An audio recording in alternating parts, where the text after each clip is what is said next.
I didn't see this coming. And well, maybe as we go on, I guess we'll delve into it, and I'll talk more extensively about how I feel about the game. Yeah. But I just know that I'm not excited. I don't feel very well, very good about the result.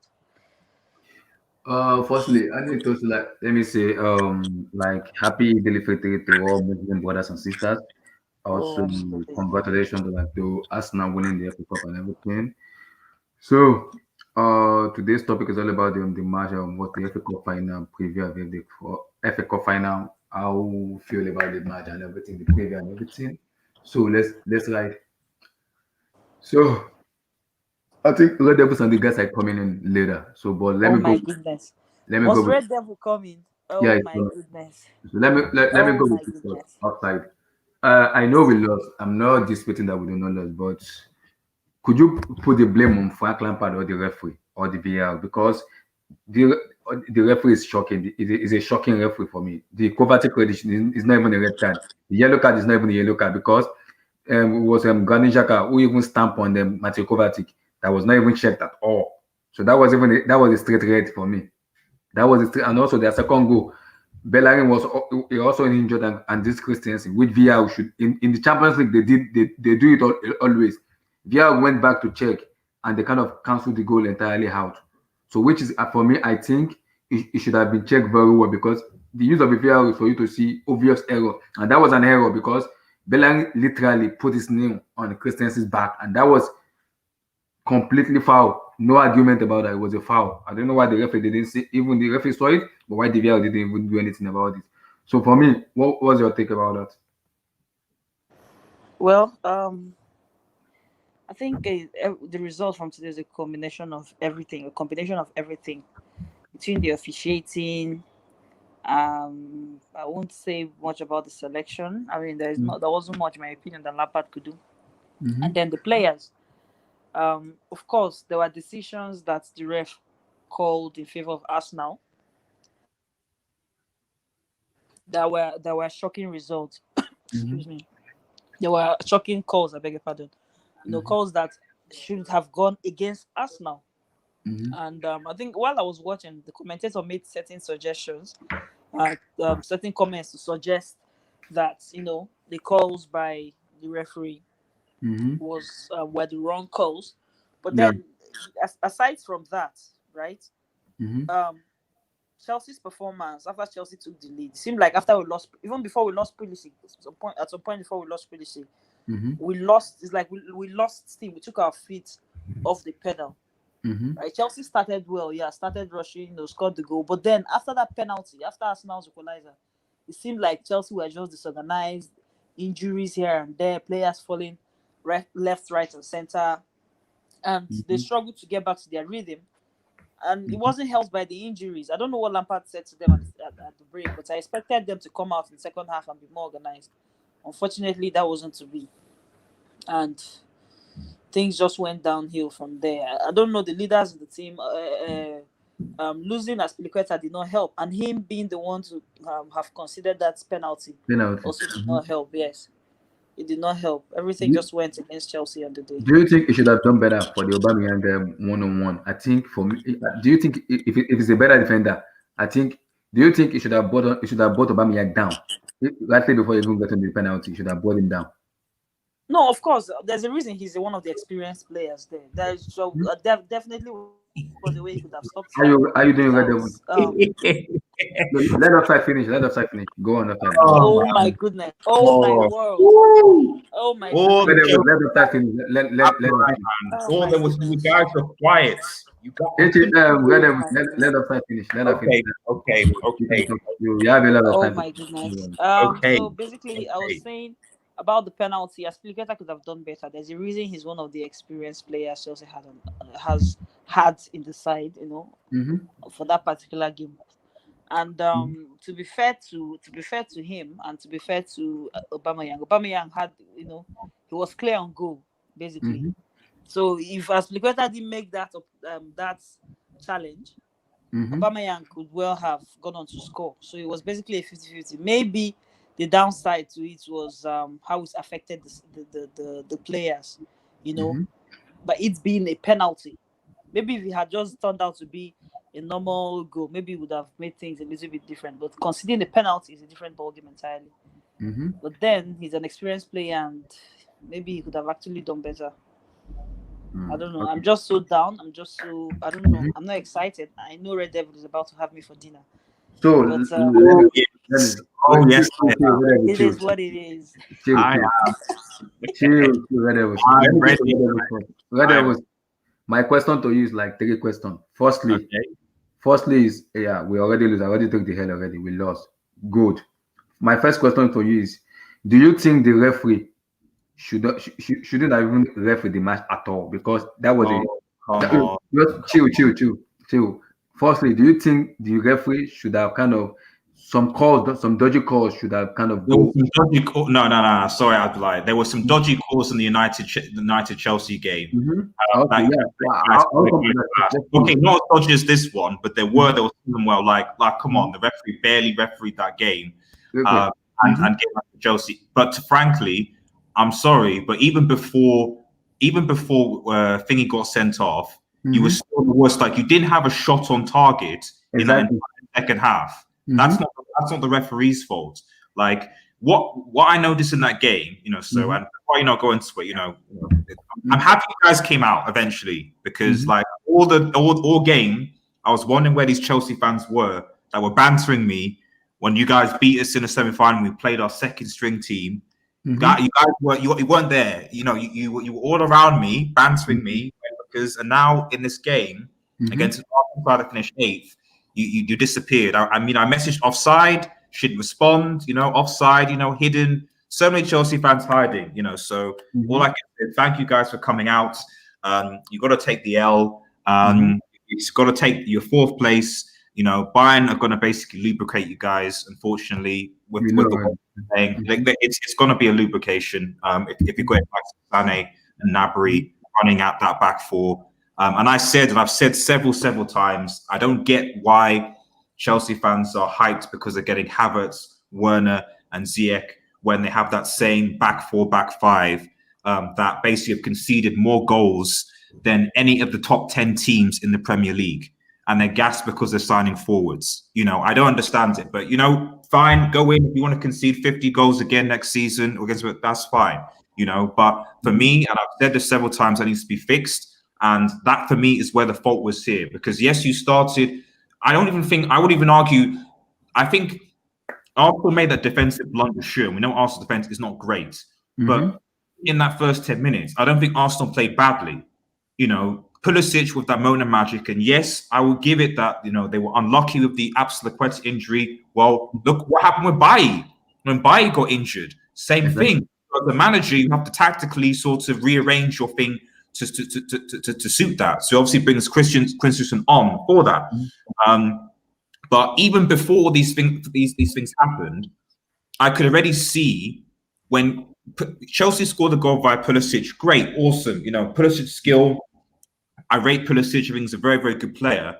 But after that goal, because you could see that on the setup, I think Arteta went to a back four and Lampard's gone back to a back three, which is fine.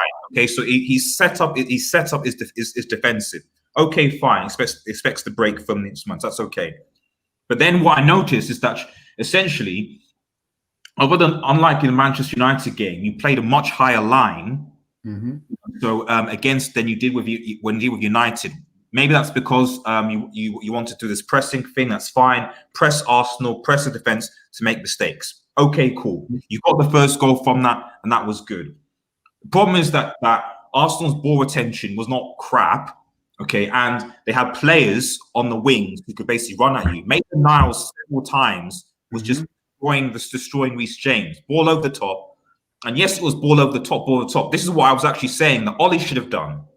The difference between Ollie's United and Arsenal is that Arsenal have players who could hold on to the ball and then run at you. Daniel James and Rashford can't do that. Martial and Nagalo could have done that, but Daniel James and Rashford couldn't. Arsenal have players who could hold on the ball. Lacazette can do it something well. Maitland-Niles was doing it very well. Aubameyang a bit, but not as good as the other two. So all they were doing, like they did against Liverpool, like they did against City, was great. Ball over the top, onto the wing, run at the fullback or the left side, the centre back, and that was pulling Chelsea out of position. Obviously, then again on that side, Aubameyang comes onto that side. Azpilicueta can't cope. I don't think he could cope all game before his injury. It wins the penalty. It's a penalty. I'm sorry. It's a penalty. No one is arguing that. No one is arguing that. The goal goes in. It's over. Fine. 1-1. But then even after that, Arsenal's arguably dominated. Before you go there, the second goal for Arsenal, be very, very clear. That should not have been goal, because in the VR is there. The job of VR is to check for obvious error, and that was a foul before Aubameyang scored that goal. In the Champions League match, that would have been called off, because it has been called off before. I don't know whether I need to. I don't know before being called off. It's a foul because Bella he kicked Christensen in his back, and the referee saw it. Even the VR saw it, but they waved it on. But I don't know. The only thing is the plays though. Is the play, like there was enough. I get that. I have to watch it again. The only thing I'll say is the play. If there's been enough play between the incident and the goal, and you can't bring that back, that's the issue with VAR. Well, it was brought back in the Champions League. I saw it it happens before. I think it was. I'm not sure if it's Real Madrid or some of this matches. I think last season. Yeah, I mean, it was last season. It was last season. Maybe last season, because I'm saying that the rules of VAR have changed slightly to stop, because that was why they changed it, because last season you were getting decisions that were pulled all the way back after so many different plays and was getting the goals. So from what I understood for VAR this season, it is only in the build up to that play that decision will be. Otherwise you look at every decision. If the phase of essentially when the phase of play has finished and you go into the next phase of play, you look at that phase. You don't go back to multiple phases of play. So even if that is the case, there was still enough. It was a different phase of play before that goal for Aubameyang to score that. And like I said, let's be honest. Let's be honest. Like, whatever you say, I know there's a thing about the referee. But whatever you say about this game, the reality is that Chelsea were not. You can't. They didn't have a shot on target in the entire second half. Kante wasn't playing. I don't understand that. Giroud, the whole point for me of Giroud being on the field is that you're supposed to sort of, lob the ball to Giroud. Now, fair play to David Luiz. The Arsenal defense finally able to deal with him. But after a while, I didn't really know what Chelsea were doing. What was Chelsea's tactic? If you're going to play Giroud on the field, then you have to lob the ball up to Giroud so you can hold it down. They weren't doing that. They were just kind of trying to pass it around and hope. And it was like, because Pulisic went off and got injured, you now didn't have that player who could basically run at Arsenal pace anymore. You brought Pedro on. So essentially, if I can understand Lampard's plan, it was like basically it was either lob it to Giroud to try and sort something out, or lob it to Pulisic to run. Arsenal and Chelsea basically had the same tactic. In summary, Arsenal and Chelsea had the same tactic in this FA Cup final, which was lob it up to their front men to run at the back four because the defense is vulnerable. The only difference is that Arsenal did it better. Yeah, that's the only difference. But in a sense of way, so that they played the same way, and that Arsenal's defense is better than Chelsea's. And I say that as a fact on the simple reason that Chelsea have conceded more goals this season. It's defensive. It's reality. Even though you beat United, you still concede the penalty against us for the goal. Like, how many clean sheets have Chelsea kept? Last game of this, Sorry, Red Devil, did you just say Arsenal's defense is better than Chelsea? Yeah, it is. Statistically, it is. Arsenal conceded less goals in the league this season than Chelsea have. That's a fact. Look at the table. They've conceded 38 something. You've conceded 55. But there's a role the goalkeeper played. I mean, Kepa played. Let's not forget that. Caballero's you can't blame Kepa though now. Kepa's not in goal here. Caballero's in goal. Yeah, exactly. So it may be unfair when you talk about Arsenal's defense in general. There was Leno at the start of the season. There was Kepa two different players, and both players did not No, play no. today's game. Guy, offside. David Luiz is playing in that centre back. We were giving banter to David Luiz. Everybody has been giving banter to David Luiz playing in that centre back sort of position. You know, people mock if David Luiz makes a mistake. People mock him. They say Arsenal defense has been trash, etc. He's been the joke. The butler was suddenly jokes. David Luiz. No one has been saying that about Chelsea's defense until towards the end of the season now, when people can see, oh, hang on a minute, they've conceded how many goals? They haven't. When was the last time they kept a clean sheet? What I'm trying to say here is that like people always go on about how bad Arsenal's defense is and how bad David Luiz is. But the objective fact is that Chelsea has conceded 55 plus goals, more than any team in the top 10, and Arsenal have conceded less. I'm not saying that defense is better than, let's say, Sheffield United. You look at Sheffield, I think, third or fourth, but it's bad. Yeah. You know. I'm not disputing about them, the defense being bad, but my question to you is: Do you think the VAR should be a little bit changed in some way, because that's no. There's no. You can't like you know. I don't know what you want, because like you can't unless it's in directly. If I agree with, I'm not sure about the only thing I would agree with the referees. That I don't know about the thing outside the box when he handed the ball out. I don't know. It happened before. I think. Sorry to cut you short. I think Stuart Robson said it that should be fair, because it has been happening. The job of a VAR is when you said an obvious error, so that should have been called off, because if the referee doesn't see it, the job of the VAR is this is your job. You have the goal has to be chopped off, no matter how magnificent the goal is. It has to be chopped off. It was a bad call. Abdullah, let's be real here though. Even if it was struck off, do you really think that Chelsea would have won that game the way they were playing? Possibly we may lose. We may lose. We may lose. But you did have a Red shot Devil, on. Red Devil, that's based on assumption. You can't say that for certain. This is football we're talking about. I know, but come on, like we can't go. You can't. You're blaming the referee for loss of your team. I'm not blaming the referee. I'm just saying. I'm saying both. Even the referee was bad. It was literally bad. I'm not saying it was bad against United for us. I can point to how many decisions where I was like that thing should have been sent off, or even frankly Kovacic with the fouls that he was doing. That was a yellow card. That was not. I was not yellow. It was rubbish. And the worst part is, after going to VAR, that was a wrong call.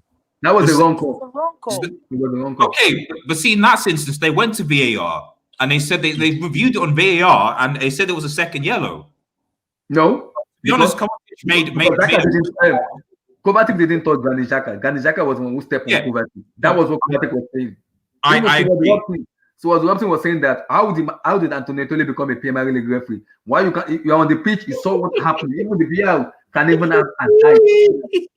Yes, he said it. You can listen to his commentary. He said it. How can you be a Premier League referee when you are given a match of these circumstances, and you have this big pitch in your face, and you can't see what's happening in the pitch? That's a terrible referee. Even the replays was showing consecutively that he didn't even touch him. He didn't touch him. He did not. It was Granit Xhaka who stepped on Kovacic. That was what we were saying. I mean, Kovacic had made at least two fouls that were probably even worse than that beforehand. So you could argued that like, yes, okay, maybe I agree with you that like it was harsh, but to be honest, like it's one of those things where like you made a accumulation of fouls, and when you give the referee the opportunity to do that, even if it's not the correct decision, because you've made repeated fouls over and over again, like you give the referee that that at the end of the day, that you're on a yellow card already. So okay, you didn't stop it, then you don't go in. Why are you going in there? You know that you want to. This is it. I think that's fair enough. I agree with you, though. It was. I mean, the fact that it was a yellow, it wasn't a straight red. I mean, that was a. I don't want to say foolish challenge. I don't want to use that word, but very responsible. It wasn't even a offside. It wasn't even a foul. It was not a foul at all. Because I'm just saying that if VAR wasn't even there, like, it would that situation would have happened, because you can't be the referee when you've made multiple, because this is what I'm saying. Kovacic had made multiple up until the point. He made multiple fouls building up to that. There was I know.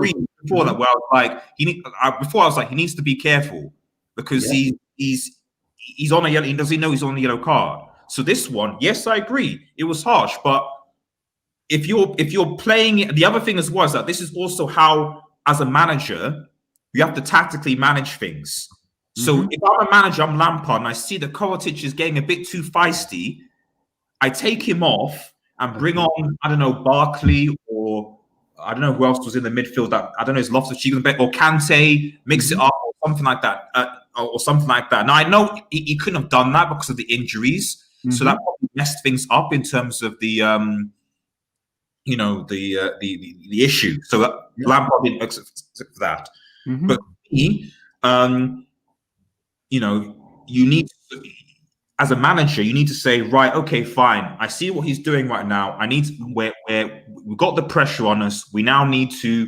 I'm going to take off Kovacic. I'm going to take off maybe Giroud. Maybe I'm going to take off X, Y, and Z. Throw this so I can just change the nature of the game, and then hopefully sort of see it out. So Kante comes on. Maybe Barkley comes on. Maybe Tammy Abraham comes on. Hudson-Odoi, etc., and change the game. That's what you do, so that you don't react, you act. And in this instance, for me, Lampard wasn't reactive enough.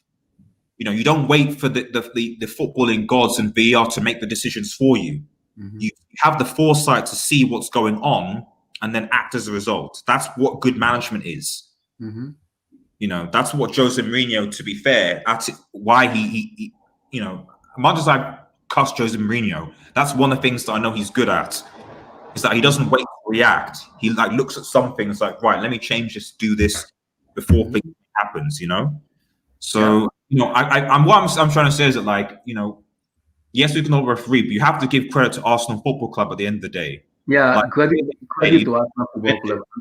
I'm not disputing that. What I'm disputing is, and if someone had told me, sorry, let me just say this. I've not said congrats to Arsenal and Mikel Arteta. That was just 7 months ago that he joined Arsenal. If someone had said it, that he will win a trophy, with Arsenal at this point, I know so many of us wouldn't have believed it. But to be fair to him, he has done a great job at the club. He has stabilized the club to an extent. Exactly. And hopefully, it remains to be seen if the club, the board members will back him up in the transfer market. But he has done a good job actually. No, I agree, and this is what I'm saying. Like, you have to sort of put some respect on. I'm gonna have to head off in a few minutes because I need to just quickly record a video for my channel. But you have to put some respect on his name. You have to because yes, Arsenal 8, yes, and they've been inconsistent, and I still think that Arsenal Football Club and Chelsea going into the season, because it's going to be such a short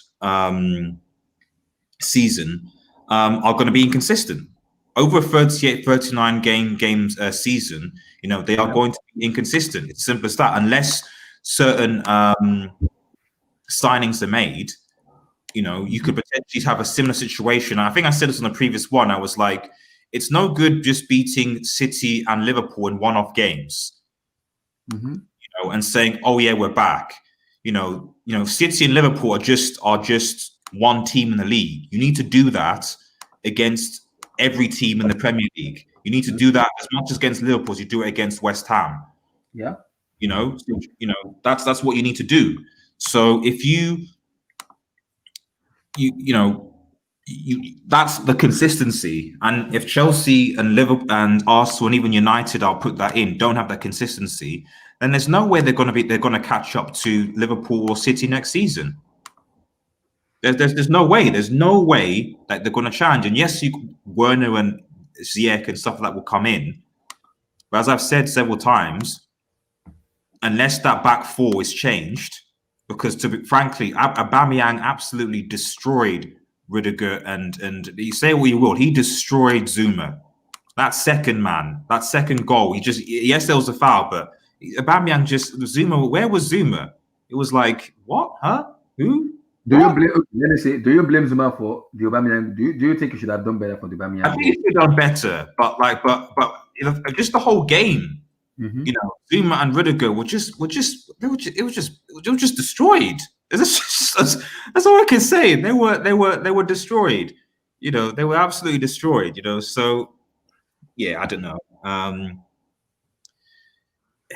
It's I don't know. I just congrats to Arsenal Football Club. I think that Chelsea are going to do a lot of soul searching, and I think that if I were Chelsea, I would basically wave the forward flag for the Bayern game because let's be real here. Are Chelsea really going to come back 3-0 offside? It's already over on the first leg already, so we don't need to discuss that. It's already over. That's I know, but What did you just say now, Red Devil? are Chelsea going to come back from the Bayern game? Are they going to come back? You know what? Actually feel like I've been wondering if the second leg is necessary. What's the worst that can happen? You know, I think The worst that can happen is you can be an Arsenal. If you don't turn up for a game, I think they give the opposition I 3-0. 3-0 scoreline advantage.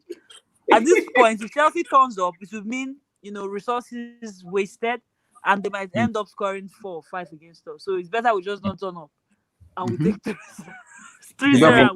We should forfeit the match. We just forfeit it. Just forfeit Just it. forfeit the game. You should forfeit the game. Yeah. Because I don't know, it's gonna be it's gonna be brutal. Just imagine. I mean, players. Yeah, with we don't know how with Pulisic, and I mean, you know, that's out of the season. I think it's out of the season. That's a hamstring. He pulled a hamstring. Yeah, put a hamstring. It should have stopped. Though. It should have stopped for that match. It should have just stopped. I think he forced the hamstring. He forced it. He should have stopped. Just stopped. He was already while he was running. No, he was running. It was when he was running. Yeah, he was running. Yeah, and he was running to continue. Yeah, he wanted to continue, but for me, in kind of that hamstring position, I think for me, he should have stopped. He should not have played that. I know he was running. He wanted to shoot on goal, but in that kind of thing, it had already happened. There was nothing he could do at the point. I mean, he's a fighter. He tried to just score. I don't blame him for any bit of it. I think something has to be wrong for all the players to be getting injured. Maybe the trainings. We've had so many injuries this season. So many. I can't remember when last Chelsea suffered that kind of injury in the season. Amount of injuries in the season. So it has to have something to do with maybe the training session. Because, you know, the medical team didn't just change overnight. You get me? So something has to be wrong. Not wrong, but something has to be, you know, off about the trainings. Maybe Lampard is too intense or something. I don't know. But I don't know. Obviously, and it seems like Willian has played his last game for Chelsea. I don't see him turning up against. No, he was injured. Lampard said it was injured. Even himself, he said he was injured. That it was a double Achilles for him. That was why he didn't play. That he was injured against Liverpool, that she done have played against Liverpool, but I think he was forced to play against Liverpool. So it was a double Achilles for him. That was why he didn't play. It was a double Achilles injury for him. So that was the reason he did not even play at all. He said it before the match. That he has a double Achilles. He even told Lampard that he has a double Achilles, that he won't be able to play. And Lampard even knows already. So they don't want to risk him. That was why the reason he didn't even play at all. Well, you know, I don't know. I would recommend. I'd recommend Chelsea forfeit the Bayern game because I think you need to build confidence going into the Premier League, and if you get like a spanking by Bayern, then that's not going to build the confidence going in. For me, we need to have a talk. I might invite you guys into the channel and stuff like that as to what the expectations are for Chelsea next season. Because I feel like this game has almost been like and we'll see, because United's on Europa League, so maybe we're going to get bantered by FC Copenhagen or something. But if we were to somehow win the Europa League after all this season, then I would go into next season being quite optimistic. You know, at the very least, maintaining top 4 and potentially going far in the Champions League. Let me ask you this: do you think between the top 4 and the Europa League, which one is far more important at the moment for Lampard? Which one is far more important? Well, that's what I'm asking you guys as a Chelsea fan. Like, what's your expectation? Because, like, you know, what's his name? You've sacked managers that have won titles in Champions Leagues, and now you're almost sort of doing an Arsenal where you're like, well, it's Lampard and top 4, and we can just also. So this is what I'm saying. Like, what is your? Because, you know, Conte won the Premier League, got sacked. You know, Sarri won the Europa League, so he won a trophy, you know, and got fourth. And what was it, fourth or third? I can't remember what side finished. Got sacked. Lampard got fourth and no trophy, and he's fine. You know, so next season, if that's the case, is that fine? That's why I want to know. Like, if it was for me, I think for me, the firstly, because it's his first season, I think I'm gonna give it like a top 4 is okay for us, because now we can make it. Next season should be. I'm talking about next season. This season, I get that. But next season, I'm talking about next season. And next season is, firstly, we need to sort out the defense, the left back, and the central back, and the goalkeeper, the central back, and the left back. Once those is settled, I think hear me out. I'm not saying we're gonna win, just like United. We're gonna challenge, not even win. But winning is far from it at the moment. Challenging is okay. We can challenge, but not winning. No. But if we can sort out what needed to be sorted out, the left back, the central back, and also the goalkeeping area, then I think we can challenge. And that depends on how clinical we can be in front of goal, because we know we have a very clinical players in Timo and them ZH. But with that said, my take is what needed to be fixed has to be fixed first. Both the central back, the goalkeeping, and the left back has to be fixed. If those doesn't fix, I don't think next season should be talked about. Yes, we can get those kind of player we want in the team, but I think the defensive, the goalkeeping, and the left back needs to be seriously fixed. I think that's what the board is going to look into. Lampard, for me, yeah, it has been a very long ups and down season for Lampard, but I think the objective was already achieved. The top 4 was achieved as an objective, which for him is the first season. I'm not going to put up blame for, like I've already told offside. I want to put last season, if all what we needed is fixed, the defense, the goalkeeper, and the left back, and we can't even challenge for the 12 for a Premier League or what kind of whatsoever competition we are. I think question needs to be asked for Lampard. If all the situation, the left back, the central back, the goalkeeper, everything is been met, and we still can't compete, then there's a problem. But if those are met and we can easily compete, then I think we're going somewhere. Abdullahi. Yep. Go ahead. I can hear you. Can you hear us? Abdullahi, we should be careful so we don't. We don't. How do they say it? We don't bite more than we can. We don't chew what? Yeah, I see. I know. We don't bite more than we can chew. Right? We expect Lampard to challenge. Yes, we expect Chelsea to grow. Things don't happen. Things don't happen overnight. Yeah. Things. Can you hear me?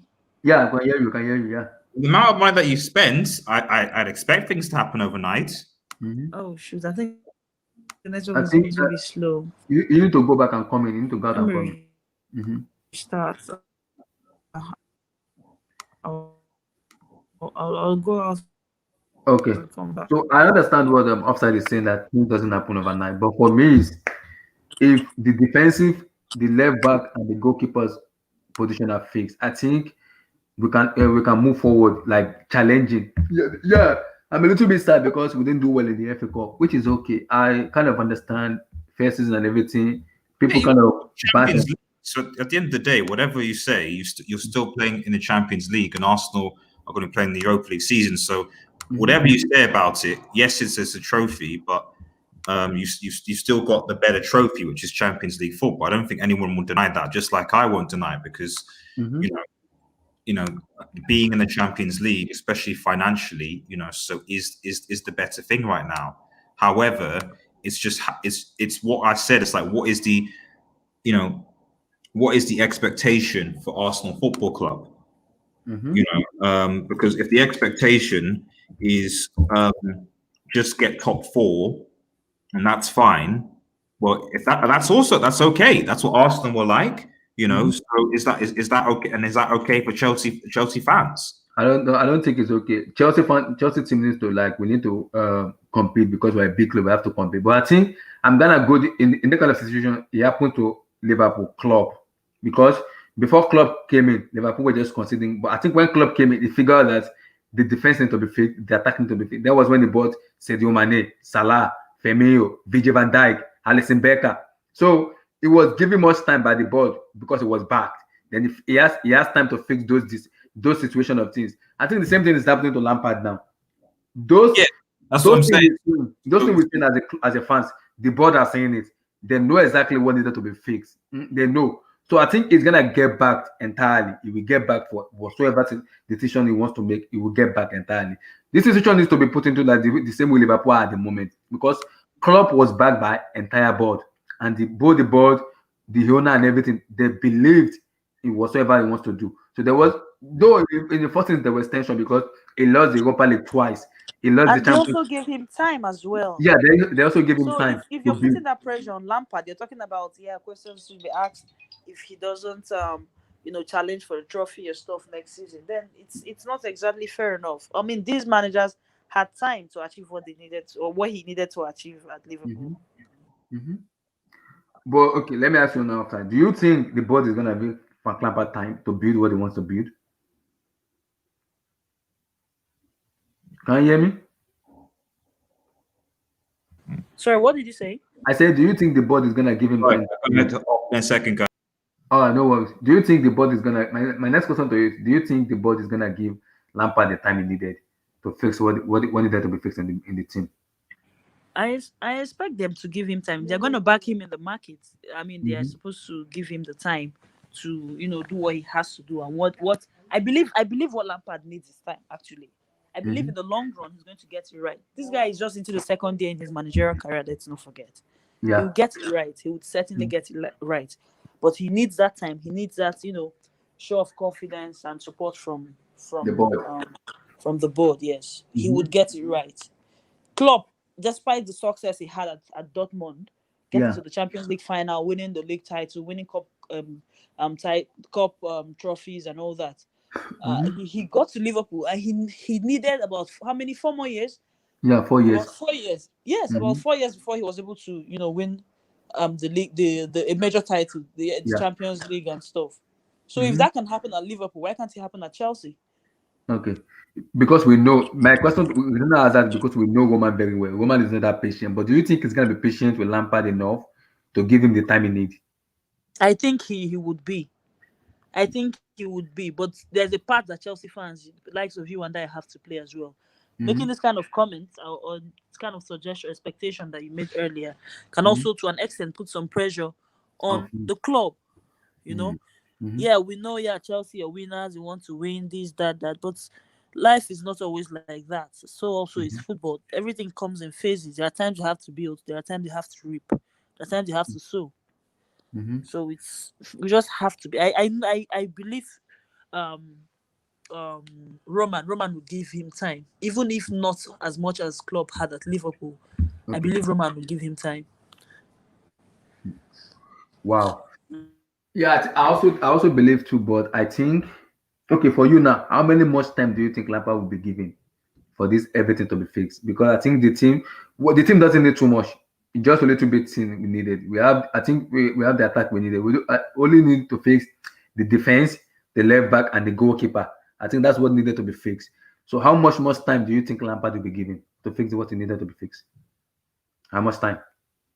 I think before first of all, the fact that Chelsea's already challenged, he has even superseded his expectations Mm-hmm. because Chelsea has challenged this season, even if not in the Premier League, but at least the Mm-hmm. FA Cup, right? Mm-hmm. Yeah. Chelsea went out fighting, even in the qualifying for the Champions League. Chelsea went in or completed the season fighting, Mm-hmm. challenging against teams that we should not even be challenging against. So Mm-hmm. that's credit to him. Number one. Next season, yeah, we may have to go one more or go one better. Yeah, Mm-hmm. um, but he should get about 2, 3 seasons to rebuild, and if we want to stay at the top, not just buying players here and there. Mm-hmm. Don't forget, most of the players we have in the squad are young players, so Mm-hmm. they'll be maturing at the same age. Seemingly getting older at the same age. Yeah. So you have to give them time. A couple of them are coming from either other leagues, right, or from Yeah. the academy. Mm-hmm. We have to give them time to, you know, it's not magic. Yep. Exactly. So How is your feeling about the FA Cup? Do you really are you that sad? Are you that unhappy? But are you that like I kind of understand this thing will happen. You just have to like give it time and let it work out. So how are you feeling?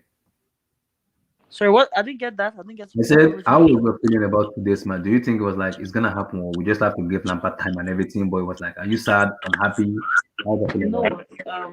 As I told you earlier, I said gladly or thankfully, Mm-hmm. I was so busy that I didn't even have space or time to understand the emotion I was feeling before the game. Whether I was, unlike the last Premier League game where I was very a whole lot anxious. Mm-hmm. So this time around, I didn't even have the time to be anxious. I didn't even have the time to to be optimistic or whatnot. Mm-hmm. So the game just came. I was watching, doing a couple of things basically, and I didn't feel. I don't know, for some reason, weird Mm-hmm. reason, I didn't feel as much um emotion towards Chelsea. Yeah, when Chelsea scored, yeah, I was excited, but I didn't feel. It didn't just feel like a big game to me. I don't know Mm-hmm. why. Yeah, it didn't really feel like a big game. Maybe because at the back of my head, my Mm-hmm. subconscious, I feel like okay, the objective top four was the most important thing. Do you Mm-hmm. get? Top four was what we are after. So this was gonna be like icing on the cake. Mm-hmm. So I feel the top four was more important to me than the FA Cup trophy. Sadly, yeah, it's an unfortunate one for Lampard. Yeah, he got this far. He may actually never get this far as a Chelsea Yeah, manager exactly. again. So it may Mm-hmm. just have been one chance that has gone away. But then Mm-hmm. I wasn't so expectant. If it had come, it would have come. Um, Mm-hmm. I mean, it didn't come. It didn't come. Sadly, the major problem I have now is people are dragging me on social media, but it's fine. This Yeah, was the same Arsenal. Arsenal that we were very happy about beating home and away in the league. If you remember, we yeah, beat them exactly. over Yeah. both legs. Mm-hmm.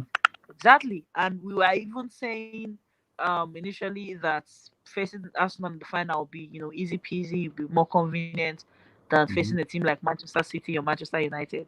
The Mm-hmm. worst part to cap it all of is the last two finals in the FA Cups between Chelsea and Arsenal, Mm-hmm. 2017 and now.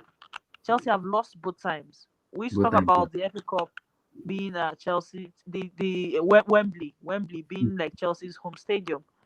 But Yeah. here we are losing back to back against an Arsenal side that we know we are better than in terms of squad quality and strength. You Mm-hmm. get me? It's Yeah. it's it's embarrassing. And both times we got red cards. Both times we seem Mm-hmm. to Yeah, lose both our matches heads we at get some every point. time. Both Yeah, times exactly. we were supposed to be the Arsenal was supposed to be the underdogs both times. But then again, Mm-hmm. we just found a way to lose both games. I think it has a lot to do with psychology. Um, Psychology. yeah, probably this team don't know how to win cups, how to win titles, right? If you Mm. remember the Carabao Cup last season Yeah. Mm-hmm. with Sarri, also got to That's the final again and lost, a loss. Yeah. right? So something has to be wrong with the mentality of the current setup of players we have in the side. Mm. So let me ask you: do you kind of agree with what the Red Devil said about the refereeing decision, or no, or you have your own different entire decision about entire stuff about it? Can you hear me? What did you say? I said, do you kind of agree with what Red Devil said about the refereeing decision, like, or you have your own different you have your own different entire reaction about it? Well, to an extent, I told you, I feel like the ref was, I don't know, for whatever reason. I keep saying, I don't know how referees are penalized. Just not giving them games or, not Mm-hmm. including them in subsequent games isn't enough. There has to be a case or a situation where they can answer their decisions. There was a couple of calls that were not good enough. The yellow card to Kovacic, yes, shouldn't have been, especially as a sending off. It shouldn't have been um the second yellow worthy of a sending off, right? I mean, such a cup competition. We talk about England, English football being physical and all that, yada yada yada. But here we are, wrong calls here and there. This was also a second final. You remember that final in 2017 against Arsenal? There was a controversial goal. I think it was Sanchez, Alexis Sanchez, that scored the offside goal. Victor Moses got a red card in that final as well as this one now. Mateo Kovacic also got a red card. So I wouldn't exactly say, yeah. I mean, I expect the ref was professional, so I wouldn't say there was an agenda per se. But Chelsea did not help themselves either. Mm-hmm. You know, Chelsea didn't help themselves either. So let me ask you now, how good is Christian Pulisic in your view? How good is he? How good? What? Is Christian Pulisic, how good is he? Oh, the guy is good, and he still to me, he still feels like he's um like a rough gold, right? Or a Mm-hmm. rough diamond, that needs to be cleaned. And whether Lampard is the right manager for him. Imagine what he can be if he was with a manager like Pep Guardiola, for Yeah. example, or a Mm-hmm. manager like Zinedine Zidane, right? Mm-hmm. Mm-hmm. So yes, I don't know if Lampard is the right manager for him, but situations where they're questioning Lampard's when it comes to situations whereby they are wondering if Lampard is biased towards his players, it's not a Mm-hmm. healthy place for him, you know, and where he has to be forced to come out to admit that he's fit and ready to play. Meanwhile, his manager is saying he's not fit and ready to play. It's Mm-hmm. it's kind of worrisome. He is explosive. He has a huge potential and a huge future ahead of him. Injuries, however, may just be the downside, at least from the what we've seen so far this season. Mm-hmm. Um, he may just end up not, returning for or starting the next season with the rest of the squad because of this hamstring injury. But Mm-hmm. time will tell, though. The guy seems also to have the right mentality, which is probably the most important thing. He has the right mentality, absolutely. So I think he's a huge player that even if some years from now Chelsea decides to move him on, Chelsea will Mm-hmm. certainly make some form of profit on the Mm-hmm. sale of him. So I just listened to Lampard and post match now. He said two hamstring injury that Kante was not fully fit. Even William too also was not really fit. Also, to Loftus-Cheek also was injured too. So do you think it was the psychology of the injury that makes like that kind of didn't really help the match a lot that much? Hmm? First of all, let me say, yesterday during the press conference, pre-match press conference, Lampard said that Willian and Kante were ready. I mean that they Mm-hmm. were fit, but it remains to be seen whether they will be available for selections. That they will Mm-hmm. be part of the squad basically, but it wasn't conclusive. So Mm-hmm. I'm wondering why it got to today and then suddenly he's talking about both of them not being ready, right? Mm-hmm. So that's on the one side. Mm-hmm. If you're now talking about the players and the mentality and with injuries, definitely I feel like it's affected them hugely. It did affect them. At some point we lost Aspilicueta, Cesar Aspilicueta, and that's the captain of the side. Mm-hmm. Going down to penalty, it seemed like it deflated the morale of the players, and it was evident in the performance Chelsea put out, getting injured here and there, falling. Meanwhile, Mm-hmm. Arsenal were growing in bravery and confidence. Chelsea, on the other hand, were becoming more scared and nervous, and Mm-hmm. and they ended up falling into the hands of Okay. Arsenal. Because Lampard just said that now.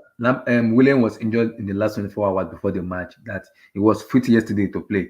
But I think during the traveling stop before coming to Wembley, that was when he said he won't be able to play because he was injured. I think that clears everything.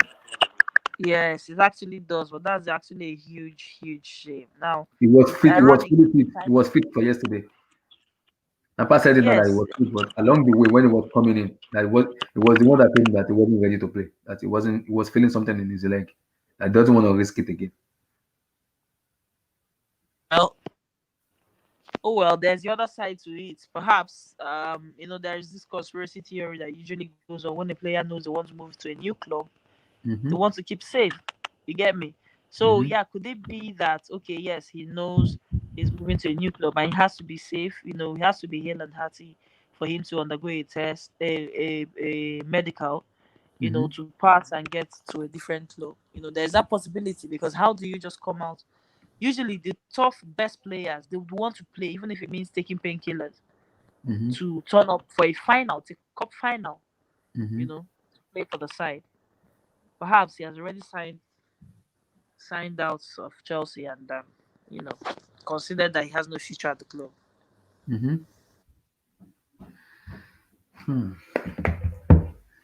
So let's go to the next topic now. So I think the next topic is, before I go into the other one, let's just fix this now. So we know the defensive needs to be fixed, the goalkeeper needs to be fixed, the left back needs to be fixed, which is totally understandable for what we need at the moment.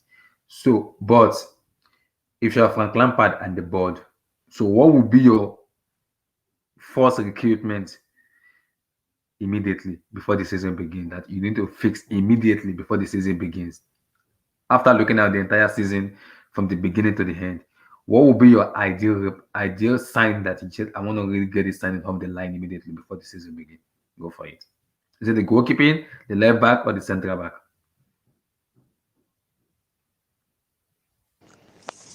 I've said this before. The player that Mm-hmm. Chelsea needs, or the position Chelsea desperately needs to fill. And the good thing about it is that if you fix one of those two, Mm-hmm. okay, you talked about the centre back and right back or The, goalkeeping position. yeah, the three. With like, if I Lampard on the board now, which one will you immediately take before the season begins? Because you know when the Yeah. season begins, you can't So easily now take time. three of them, right? And to an extent, they're intertwined. That's Mm-hmm. the good thing about it. So, in my opinion, what is more urgent? I mean, Alonso, for some weird reason, has not been embarrassed by wingers, even at the Matraore when Chelsea played against Wolves. For Mm-hmm. whatever reason, he just has been playing and hasn't been seems like he hasn't been found out on an Mm-hmm. individual level recently. So in that case, I would rather actually have to change the goalkeeper. You Mm-hmm. know, change the goalkeeper before the centre back and left back. Probably goalkeeper, left back. All these work together. You know, they work together. But Kepa has proven to be the weakest, extremely weakest link in the back line. Wow. So you go for the keeper first before the central back, right? Yes, of course, I'll change Kepa. Wow. So my next one is Kai Havertz. So before you dive into Kai Havertz, before we talk about Kai Havertz, firstly, how good is Kai Havertz himself? That's my first question to you. Second, would Kai Havertz be a massive improvement for Chelsea? And my third question is, if you want to compare between Kai Havertz and Jadon Sancho, who will you go for? And does he have that X factor that I asked you yesterday about him being X factor of Zidane in himself? Does he really have it? So go for it. I think for now, I think let's not go ahead of ourselves. Mm-hmm. Kai Havertz, you just started hearing about Kai Havertz, being linked to Chelsea just a couple of months ago, right? Mm-hmm. Um, before before the pandemic and the interruption of the league, he wasn't Mm-hmm. anywhere in the headline, Mm-hmm. and I feel like he's still an unfinished product. He's Hmm. still young. We've Yeah. not seen the best of him. Truly, certainly, he has a huge potential. He's talented, he's skilled, and he seems to have a good head on his shoulders, right? Mm-hmm. Now, but then comparing him to a player like Jadon Sancho, I think it's a little bit a stretch. It's a little bit of a stretch because him and Sancho, I don't think they played exactly the same type of football. You know, Sancho is kind of a different kind of player, like a different mode of player than Kai is. Kai, I tend to see Kai, and I don't see him as a winger. In all honesty, I don't see Kai as a winger. He seems to me, or he would best be suited somewhere in the midfield. If I would even prefer him as a number 10 to a winger, right? I think it's too early to compare him to Jadon Sancho, even though yeah, Jadon Sancho is also young, but um, I feel like I think there was a time we were talking and he made mention of Zidane. The guy is still young. Mm-hmm. Chelsea fans are expecting a lot from him next season, but we also remember that it's possible that he will come into the side and he will struggle to adapt. Yeah. You Mm-hmm. know, there's a physical side to the league, the physical side to the game. So anything can happen. The guy is he's a kid. Even in Germany where he is, it's not enough to say that he's the experienced play an experienced player in Germany. Mm-hmm. How much more coming to England? I hope every Chelsea fan has it somewhere deep down in them to give him the time he will need to adjust. Mm-hmm. Um, yeah. Because today I listened to the Bayer Leverkusen board. They said a decision will be made either today, this coming week, or after the Europa League, or even not at all. But the decision is not up to him; it's up to Kai and I think the Chelsea board themselves to make a decision about him. But you already know what Kai wants, and he won't even say it now until when it officially confirmed. So in that kind of situation, do you see it officially confirmed, or just like a little bit a matter of time before it could get officially confirmed? Well, first of all, I think it's on record that Bayer Leverkusen wants him to be part of the squad for the Europa League, right? To Mm-hmm. prosecute their Europa League Mm-hmm. um, campaign. But the player wants to go. We understand that he has told the club straight up that he wants to leave and he wants to go to Chelsea. Mm-hmm. Um, it's weird that a player that has a contract can openly come out and a player that has a contract can not openly, but can say to the club, "Yeah, I don't want to play this game. I don't want to play in this competition. I'd rather just leave." And it's weird, but it is what it is. And at the end of the day, uh, we've been hearing bits and pieces, right? Mm-hmm. News from here. This one has been agreed. The player and the club have agreed what's they'll pay him, but then the selling club has not quoted, or the selling club is quoting so and so. Mm-hmm. We may just not want to be too forward. The new season starts next month, right? Mm-hmm. Yeah. So I think it's better we just let it all unfold. I wouldn't be surprised actually if that transfer falls through. Honestly, I wouldn't be surprised if it doesn't happen exactly at the end of the day. Um, I won't be surprised. So you'll not be surprised if it doesn't happen. Yes, I won't be surprised because for some weird reason, I feel like it feels like it's been longer than it usually is. And in terms of the draggings and everything, and the news today, this news coming out and this other news coming out, I won't be surprised actually if it eventually doesn't happen. But personally, as I said earlier, I don't consider him a winger. I actually do not consider him a winger. Maybe I've not watched him enough, but from the bits I've watched, Mm-hmm. I think he'll do more playing through the midfield Yeah, I because think he's it's more one of of a the key yeah, player. number 10. Yes, He plays number 8 also. exactly. Yes, Mm-hmm. number 10 or even the number Eight, um 8. He could play number as number 8. 8. Yes, Mm-hmm. more of a number 8 self, honestly. Mm-hmm. Wow. So my last question to you is, how do you assess the entire season from the beginning to the end now? How do you assess it? Take out the Champions League because we already know we are already out of the Champions League. So how do you assess the entire season? Why do I take out the Champions League? The Champions League is part of the season. Do you want to beat You know, Germany's Spain? It's not possible. You can't overcome the training. So I'm sorry. It's I not mean, possible. it's part of the season. It's part of the season. So if you're evaluating the entire season, you might as well Mm-hmm. evaluate the entire season and not just Mm-hmm. cherry pick. The fact that Chelsea even got out of the group stage, yeah, sometimes people just feel because the name of a club, yes, Chelsea was grouped in so and so group. I think Group G with so and so people to play, and Mm-hmm. um, they qualify. People tend to always say, yeah, it's about the club, the name of the club, Chelsea, but they forget about it's not just of Chelsea playing; it's the individuals in it. Yet with a weaker team, Lampard was able to achieve go beyond the stage, the group stage, and achieve to the next stage. Um, um, that they are now. Even if they eventually lose to Bayern, yes, Chelsea of 2012 is not the same Chelsea of now. So I think everybody being objective would actually genuinely understand that, and you know, give credit to the job that Lampard has done so far this season. So credit has to be given where it's due, right? Wow. So My next question to you now. I know this is a little bit ups, down, ups, down, ups, down, ups, down. But I think I'm gonna a little bit bring it in.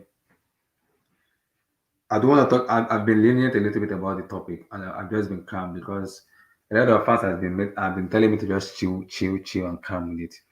So it's two questions. My first question is: if Okay, I'm Man City, listening. my first question is: if Man City doesn't win the Champions League, is it a bad season for Pep Guardiola? That's my first question.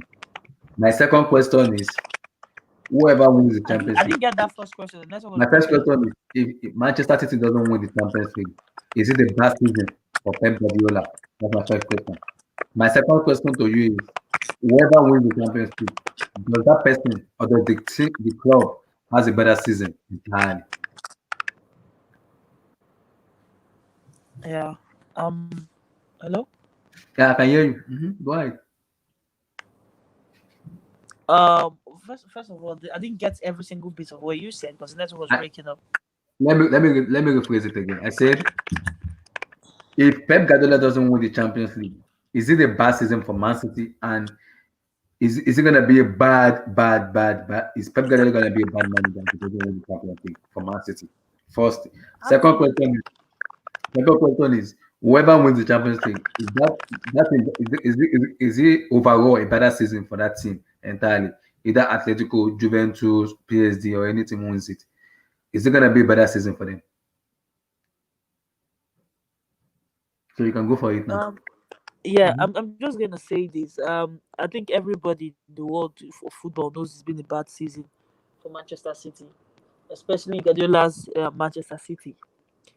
Domestically, I think the only way they've won a cup competition, the Carabao Cup, but Mm-hmm. um, a good way for them to redeem themselves is to win the Champions League, Mm-hmm. and they are very much poised, well poised to do that. They have the lead from the first leg against Real Madrid away, so going to the Etihad, the odds are in their favor. So I think, and it's also fair to note that it's normal like that in football. There are times when you're up, and there are times when you have to go back to the drawing board, restructure, and come back the next season. Don't be surprised if he ends up winning the league, the Premier League next season. It's possible. You get me? Yeah, it's very possible. I mean, it is what the whole thing is about. It's Mm-hmm. That's why when we talk about Lampard and talk about Chelsea, you say Chelsea has to challenge next season. We have to be a little bit realistic. Others that got to where they are didn't get to where they are by fire brigade, especially if you want a long term solution or long term um long term how do I put it, like a long term challenge. Mm. So is a entire season is a bad season for Man City, but not really for Pep Guardiola. So for me, not winning the Champions League for Man City this year. For me, I wouldn't classify it being a good. Yeah, it's not a good thing for Man City, but still for me, I still don't rate Pep yet. I keep saying it. People may say I hate Pep Guardiola, but I still don't rate him yet because we have been giving him countless of excuses, huge lot of time. When it comes to Champions League, we give him excuses a lot. Those excuses we're giving him, do we give other managers those excuses? No, just because it's Pep Guardiola. So I think the excuse has to end this year. If it doesn't make it out of that Champions League with Real Madrid, I think for me it's officially done. For me, I I respect his accolade, I respect his achievements as a manager. I respect him a lot, and I rate him as being a top tier manager. But for you not winning the Champions for this is I think the fourth or the fifth consecutive season he has brought it out in the Champions League. So question needs to be asked in the way Pep Guardiola set up his team in the Champions League. Question has to be asked. So what's your take on that? But let me ask you this question now. Do you feel the same way against Jose Mourinho? It's been a while Mourinho won the Champions League. I think for me, Jose has declined a little bit. He has declined, unlike Jose Mourinho we know. Maybe because of the team he has went to, maybe from Chelsea to United to now Tottenham Hotspur. But I believe if Mourinho is given the time, like the time Pep and them club are giving for him to beat that Tottenham team, I think Tottenham doing very well because they have a very good team. Harry Kane, Bergwijn, Son, they have a very good team who can easily do well in the APL and also in the Europa League. But I think it depends on if Tottenham is gonna give him are gonna give Jose Mourinho time to build the team. We need to understand that. In time for Pep Guardiola was already given time from Barcelona's era to Bayern Munich era and now to Man City. He has given countless of time to build that team. He bought a defender, he bought a midfield, he bought a winger, he bought a striker. So we know he spent countless He, of he money. bought he, he bought a goalkeeper. I didn't like the He bought a goalkeeper. goalkeeper He was too. giving more money, and he bought another goalkeeper. Yeah, so it was giving more money to spend. So I don't want to hear any excuse about Pep Guardiola being this. No, no, no, no excuse for him. If it doesn't come out of again, if it doesn't even beat Real Madrid, not even going to the final, if it doesn't beat Real Madrid, then there's a problem. Question needs to be asked for Pep Guardiola team entirely and the Man City team. Question really need to be asked. It seriously needs to be asked. So what do you think on that? But to be fair to Guardiola, yeah, Mm-hmm. yeah, I think generally is the right time. I don't know why the media does not cover that aspect of his career as much, Mm-hmm. right? Since he Mm-hmm. left um Barcelona, Bayern Munich. that's Bayern won the Munich. Champions League. He Mm-hmm. went to Bayern. He had good crop of players. He didn't win the league. In fact, he didn't even get to the final. Mm-hmm. He's gotten to Manchester City now. The same thing. Mm-hmm. And it seems like he just uses domestic success to mask continental deficiencies. You get me? Mm-hmm. Or continental barrenness. Let me put it that way. Not winning Mm-hmm. continental competition. And it seems like the media just keep um, gushing about him, what he does, achieve his style of play, and all that. And to be Mm-hmm. fair to you, he's due a UEFA Champions League trophy, especially at Manchester City with all the financial support he has gotten from um, from the owners. Mm-hmm. He's actually due one, and I don't know if he, as I told you earlier, I feel like this season with the corona, the pandemic, and the restructuring of the league, it's Mm-hmm. actually a good time for him to win it. After this, the quarterfinal, semi-final, just takes 3 games for him to win it, and it's very very possible with the style of play that Manchester City have adopted. Mm-hmm. So if he doesn't win it now, then how would you rate him?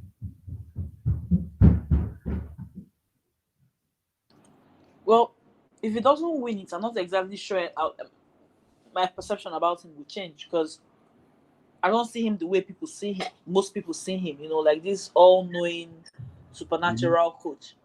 Yeah. I think much of the success he has gotten, yeah, he plays good style of football. Yes, good, which is subjective. When you talk about good style of football, it's Mm-hmm. subjective. But yes, he has achieved so much success in his career, but most of it was tied down to playing at set or managing certain clubs. Certain already prosperous clubs or certain very financially buoyant clubs. So Mm-hmm. he has had everything his way, right? He has had everything his way. He went to Bayern, went to Germany, went to Bayern. The Bayern, of course, has been dominating Germany, and even since he left, they've still been dominating. So there has to be a Mm-hmm. reason. The question of what difference has he made is yet to be answered. You get me? Yes, in the Premier League, he won with record number of points, won the treble of the domestic competitions and all that. But the question now is, what's difference? What's the new thing he has done?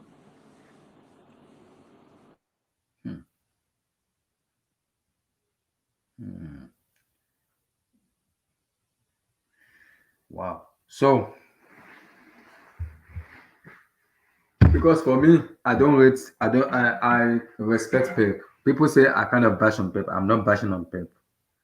I'm not bashing on Pep. But I rate him a lot as a manager. But you can't keep deceiving the people in the entire world. And people kind of giving you excuse and telling you this, that, this, that. He has been given countless of excuses a lot in the UEFA Champions League, saying he didn't have the kind of player who just plays his position and everything. For me, that's a lie for me. Because he was giving money to spend. He was literally giving money, a lot of money to spend in that team, and still he still can't deliver them the Champions But League. Abdullahi, how do you Hmm? say he's deceiving everybody? I mean, the information is out there. It's just the media that isn't covering it, or the Mm-hmm. media isn't reporting on it. How do That's you what say I'm he's saying. deceiving people? Okay, I'll go back to his Barcelona era when he had Lionel Messi. when he had this kind of player. He won the Champions League with this kind of player. But now he went to Bayern Munich. He has picked Lewandowski. He has Muller. He has a lot of players there who are really, really ready to win in the Champions League. He didn't win it. Bayern Munich gave him money to spend. He spent a lot of money, but he did not win it. Now he came to Man City also too. He spent a lot of money. He bought a defender, he bought a midfield, he bought a striker, he bought a goalkeeper, he bought a wing, he bought everybody. He bought everybody needed to be bad. Still, he can't win it. Then there's a question. There's a question that needs to be asked. Had the media over let me say over too much confidence about Pep Yes, or I just agree with you that questions need to be asked of him, mm-hmm, especially all the money he has spent. But when you mm-hmm. say he's deceiving, that's the part I don't get. How exactly is he deceiving? Is he deceiving Okay, people? I will use the Netherlands as an example. The Netherlands didn't won the Champions League 3 times in a row. Yeah, he won. People may argue because he has Cristiano Ronaldo and this, but look at that. Look at that Madrid team and look at that Man City team. There's a difference in that. Yes, he has Ronaldo. He has everything. Yeah, Ronaldo was part of. Yes, I understand. I agree with that. But for you to be a tactical manager and a manager who knows, like, who understands football entirely, who understand. Zinedine didn't spend that much for them to win the Champions League. And look at this year. They won the La Liga with how much did they spend? Nothing.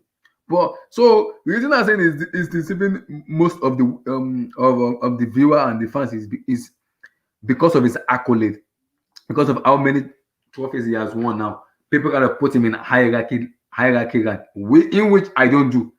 I don't rate him that high because Eh, I'm still. but you don't blame him and say he's deceiving people. He's winning what he's winning. People are the Mhm. ones letting themselves get deceived, right? But he's not Okay, deceiving people. maybe I didn't put Now, it if right you there. look at it on the flip side, you talk about Real Madrid this season. Let's be honest, La Liga this season has been poor from Barcelona, from Atletico Madrid, from Real Madrid. Mm-hmm. I mean, Real Madrid struggled to maybe 1-0 score lines and here and there. Mm-hmm. It's been a bad season for La Liga teams. It's also been a bad season for Premier League sides.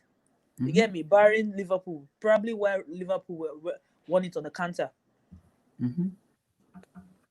Many sides have been poor this season. Yeah.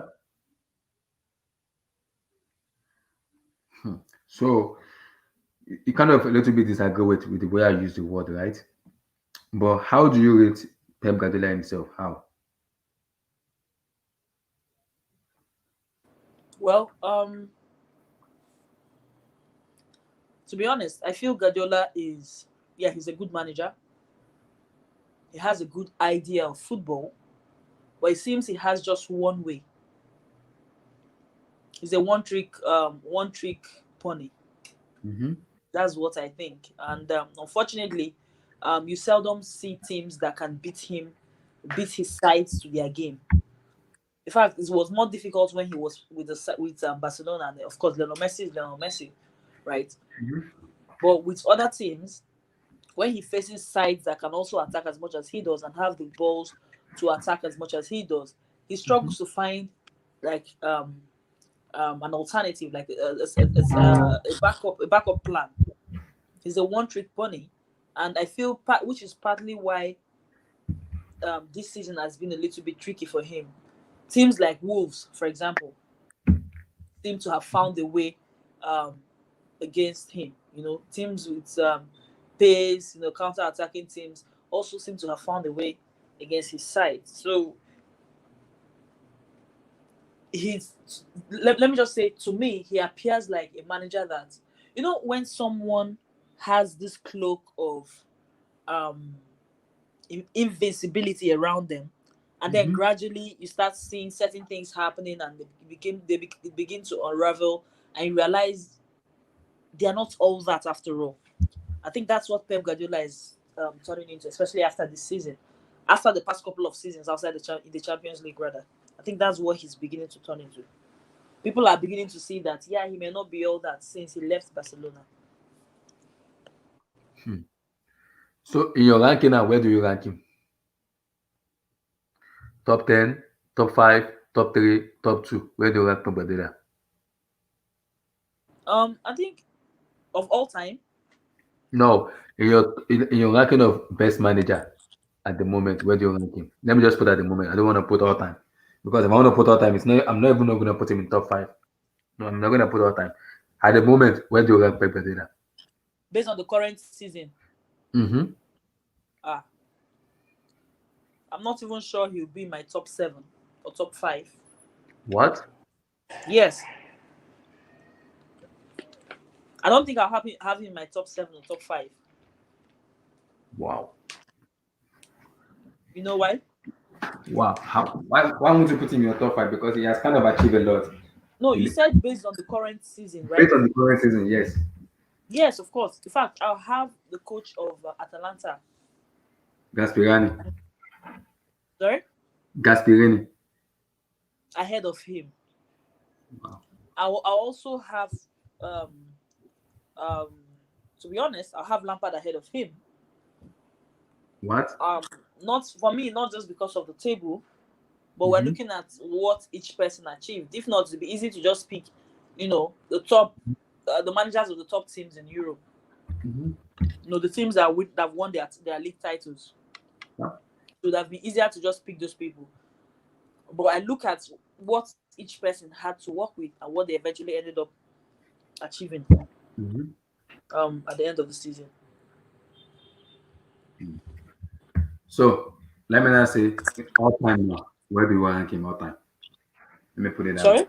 All time. Where do you rank Pep all time? Pep. Wow. Yeah. All time manager. Where do you rank him? I think we've done that. We've done that before, and Mm-hmm. I ranked him somewhere in the top 5. All time top five. Yes, for me. Wow. So why do you put him in the top five? Well, because I recognize what he achieved with Barcelona, as a young manager, and to be fair to him, it seemed like he was the one that started that revolution, that Barcelona revolution, and to an extent, significant extent, prompted what we saw with the Spanish national team. They went on to win the Euro 2008, the 2010 World Cup, and 2012 Euros. It's a statement and a build up of what he did with the Barcelona side, and of course, not just Barcelona, La Liga entirely. So you're gonna put him in your top five, right? Yeah. See that? That's okay. Good. For me, it's tough, but for me, I think I've been a little bit. People have been questioning my decision about Pep. That despite me being not rating him that high, I need to respect Pep a lot. I keep saying it. I respect Pep. I keep saying I respect him a lot as a manager. But do I really rate him that high? In which people rate him? No, I don't. I have other managers who are even far better than Pep. I can keep mentioning. Or But, I'm but, fan- but when you say the way people rate him, how exactly do you mean? There are some of us that rate him, but we don't rate him like the okay, best thing that happens in sliced bread or the best manager that has ever lived. exactly. What you just said now is how people rate him. Like, is the goat of all manager. Is the best of all manager. In which I disagree with. No, no, no. In which for me, I disagree with. No, he's a very good manager. But for you to tell me he's the goat, that's what I disagree about. No, no, no. It's not the goat for me. No. One of the best, yes. Is it the goat? No. Mm-mm. Not for me. Not for me. Not. Because the way people kind of rate Pep a lot, it's staggering a lot. The way people rate him a lot. No, is it the best? Is one for me one of the best, not the best for me. One of the best, not the best. He has done massively well in the history of football. But for you to tell me Pep Guardiola is the GOAT, I kind of disagree with that. I totally disagree with that. I sincerely disagree with that. I don't agree with that. No, no, no. I don't know where you kind of see about this one, but you kind of agree or disagree with me. But I don't rate him as the GOAT for me. I do not. Of course, I don't rate him as good at all, which is partly why I said that he comes across as a one trick pony. He has just one trick, one way of playing, which is why sometimes, and this season, I don't know why he has made certain decisions, like the game against Chelsea, choosing not to play with a striker, for example. It seems like when he's not with certain players, he struggles to replicate the results that we're used to seeing him, put out there. That's why I didn't rate him when people say it's the GOAT. That's why I disagree with people telling me it's the GOAT. That's why I did not agree with that. It's for me, it isn't the GOAT for me. It's not. It's not the GOAT. It's one of the best, but not the best. These days, people are not even talking about the City Academy anymore. It seems like any player he wants, the club just gives him the money. He goes out there and buys the player, and that's the support, the huge support he gets. The single fact that he was able to buy 2 goalkeepers, back to back, not cheap, despite the fact that he had a multiple Premier League winning goalkeeper in that position before he joined the club, speaks volumes about the kind of support he gets. It's literally like it's the case of point and kill. Like, point, this is what you want, and you get it. So he has no reason whatsoever not to actually be achieving what he has achieved, or not to have achieved what he has achieved. He should actually be achieving better, especially on the continent, because the UEFA Champions League is a competition for champions. So if you feel you're this big, or you feel you're, the GOATs, this is where you should be competing with the GOATs. You get me? Exactly. So, yeah, so I think you say the reason why I didn't kind of rate him that high. People are way too much on Pep Guardiola. I understand he has won and he has achieved a lot of things needed to be achieved in the world of football, but we need to understand. We need to have a chill pill and we need to understand something about Pep is, yes, he's a very good manager. Yes, one of the best. Yes, very, very. I would say top-notch manager in terms of accolade, winning trophies and everything. But for you to tell me it's the goat of all manager and everything is absolutely not okay with me. I won't go with that. No, I won't go with that. That was the reason I asked you the question that if Pep doesn't win the Champions League, where exactly will we put him in the ranking of football? Because we need to understand this man has been given countless of excuses in world of football. Just because it's Pep Guardiola, it's been giving different kind of excuse. That's what we need to understand. So that's why we have to rethink it. One thing for me though, for me personally, him winning the Champions League or not winning the Champions League this season doesn't, as at now, it doesn't make any difference to me. Because he has had so many years in Bayern, and of course in City, with all the support, and he hasn't won it. So if he goes on to win it, especially this season, that's a fluke season without the home and the way, normal style of Champions League competition. It will seem like a question mark, Champions League winner asterisk by the side of their name, because it wasn't a regular season, and to question, let me just say, to question the integrity of him winning it, it won't change anything for me, basically. It won't. Wow. Good. So let's really deviate a little bit about that topic. Okay. So in terms of let's go straight to the Europa League a little bit. So despite how much United, let me say Inter Milan and blah blah spent, if Manchester United themselves doesn't win the Europa League, let's say maybe Inter Milan or Wolverhampton Wanderers wins the Europa League, then has it been a very good season for United or a bad season for them? Whereas they have already won, they already make it to the Champions League already. So is it really a good season for them or a bad season, despite them making the Champions League? Sorry, I didn't get that. I said if Man United doesn't win the UEFA Europa League, let's say maybe Man City, Wolverhampton Wanderers or Inter Milan wins the Europa League, has it been a very good season for United, or it has just been one of the good seasons because they made the Champions League already? So, is it going to be a good season for them, or just one of I think to be fair to United, the ultimate thing winning the season was the Champions League. I would like to think. I mean, if I was a Man U fan, I would say Champions League before the Europa. But there's this thing of pride. For example, for every time Chelsea was at the Champions, they competed in the Champions League. They won the Europa. I mean, they won They the win it. Europa. So there's this thing Mm-hmm. of pride, knowing that you were in the competition, to show that you're way bigger than this particular competition. So anytime you go there, you win it. Every time you go there, you win it. You understand me? Mm-hmm. So Mm-hmm. that would be a bragging right. But ultimately, United's goal at the start of the Mm-hmm. season, I guess, would have been making it to the Champions League. They Mm-hmm. would have lost a whole lot of money, 25 million pounds. It's a whole lot of money that they would have lost Mm-hmm. if they didn't qualify for the Champions League. So it's very, very significant, and they managed to do that. Europa League, I mean, it's not about the money, because the money there is nothing compared to the Champions League. So um, I don't think it's missed quite as much. So. And I feel like with the Champions League alone, it's been a good season. The big question Mm-hmm. now is if they can go on to build on their success of this season, especially the second half of this season, after they Mm-hmm. got Bruno Fernandes into the side. Exactly. Okay.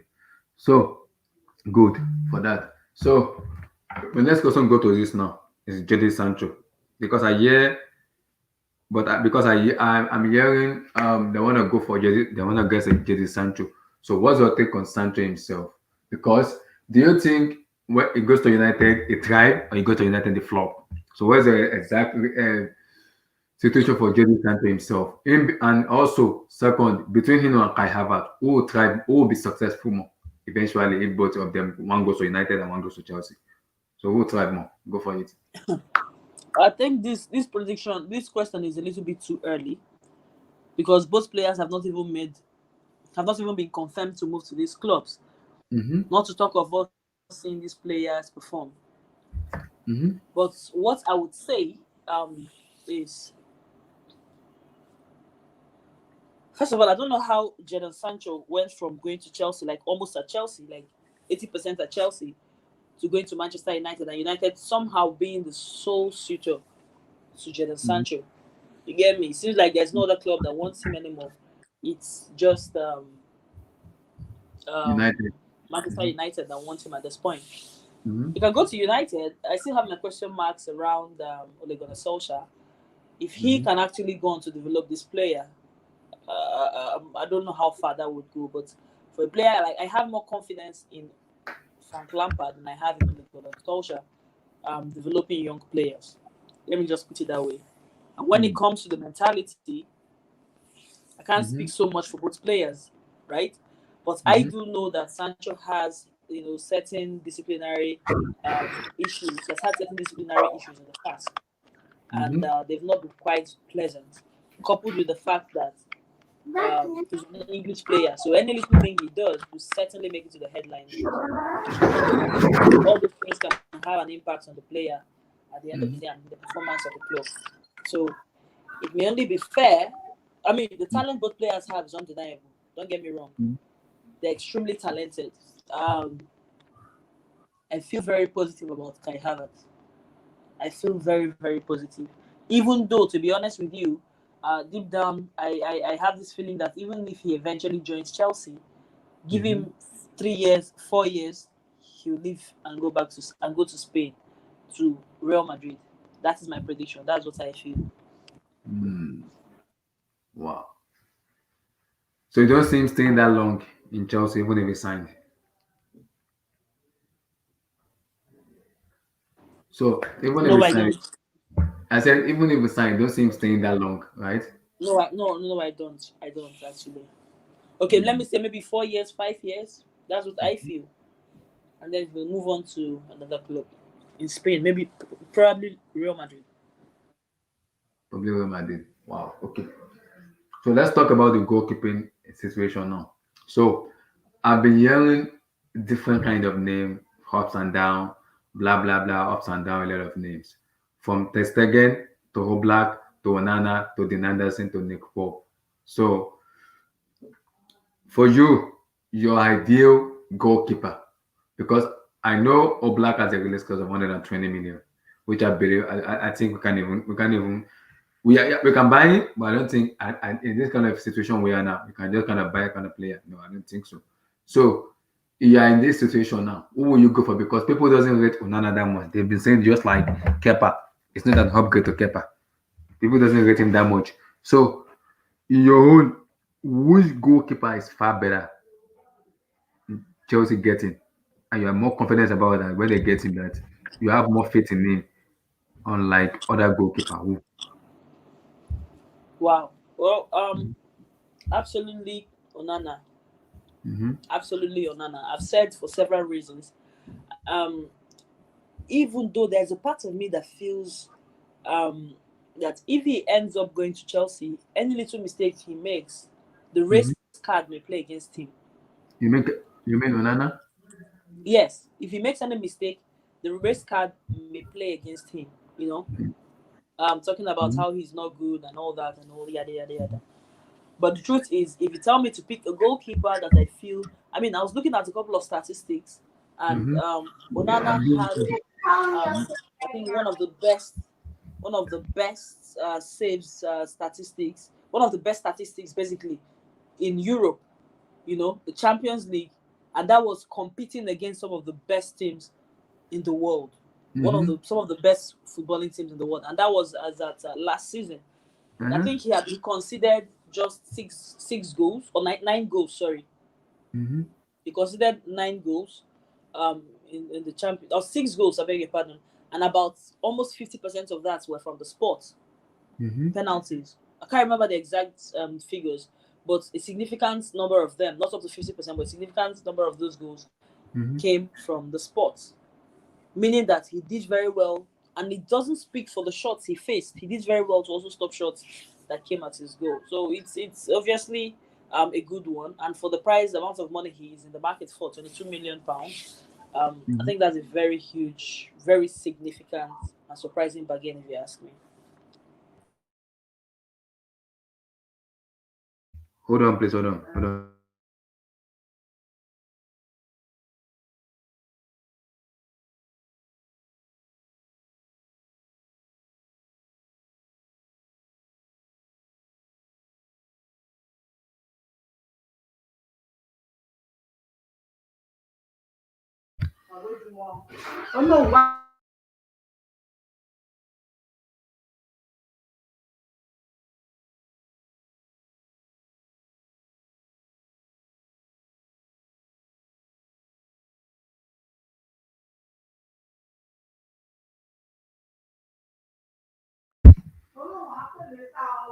So I kind of understand what you say about Nana, but do you seem like an upgrade to Ariza Balaga, or it's just like maybe we are too overreacting about Ariza Balaga himself, or you have any other idea of another goalkeeper who is far more better than Onana himself?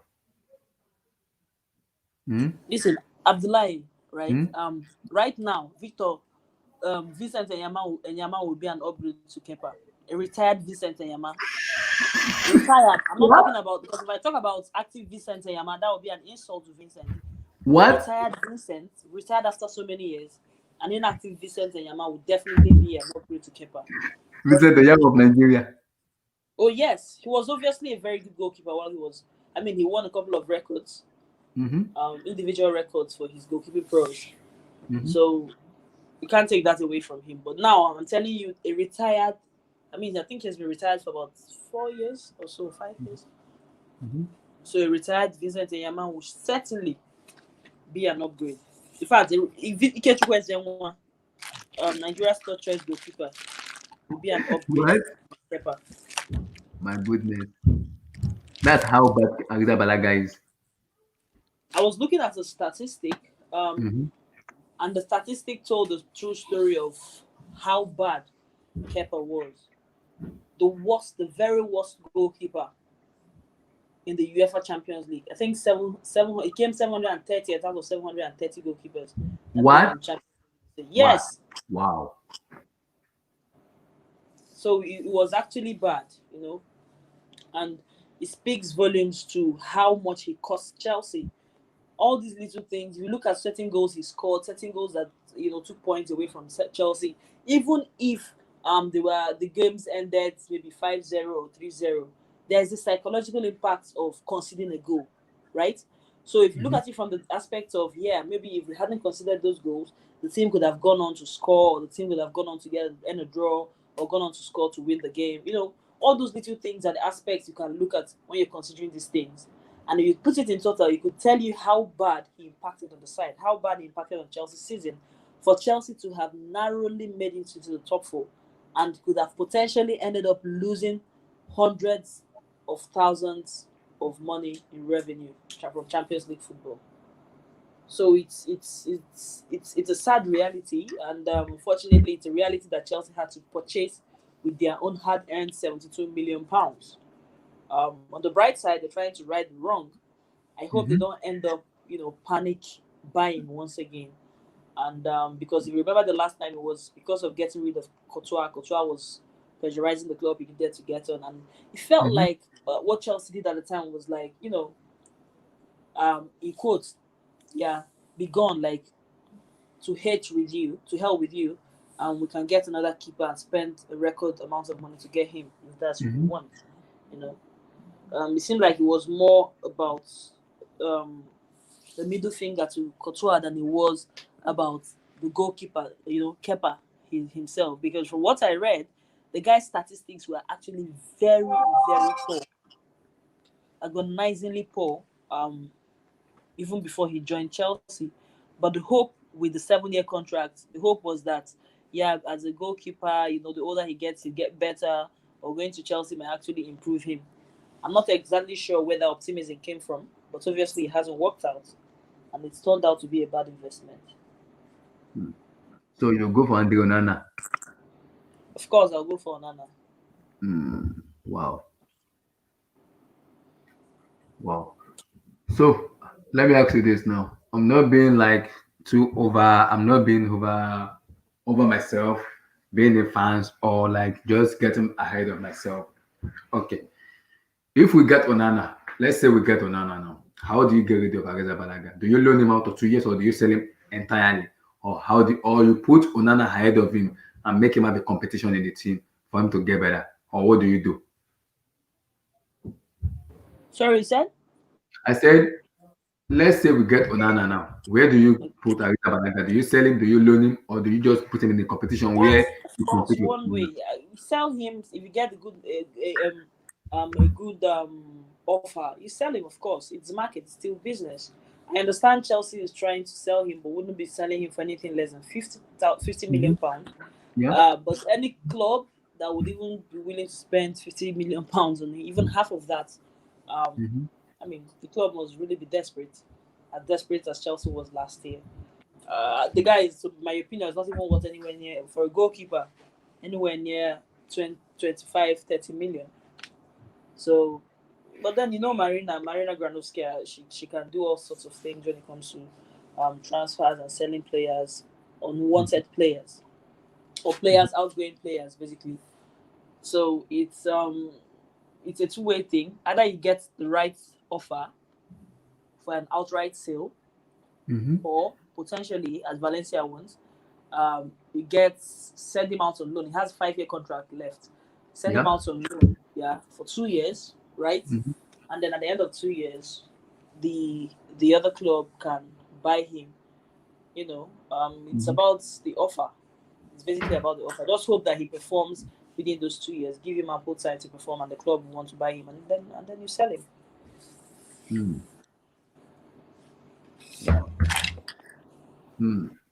That's good. That's good. So I think my next topic for you now at the moment is, let's say we get our defensive fix, we get the left back fixed, the goalkeeper fixed, and also maybe like okay, we get Kai Havertz. So where do we finish come next season? Second, third, fourth, challenge for the title. Once everything is being fixed, where do we finish? Wow. Abdullah, don't you think this question is a little premature? Yeah, I'm just I mean, we have being a lot to do. We still don't even know all the players that are coming in. okay. We Yeah, that's still what I'm don't even saying. know. Okay, look at Pulisic's injury now. We don't even know how long it's gonna last. Okay. Mm-hmm. So it's a little premature. But as I said, for me personally, um, the least expectation for me for Lampard's side will be a Champions League place.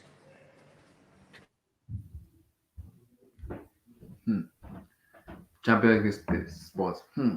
That's that's good. And when I say Champions League place, I don't just mean, like we did this season. I mean competing, not by being behind by 50 points and whatnot. I mean competing, being close to the eventual winners. Mm-hmm.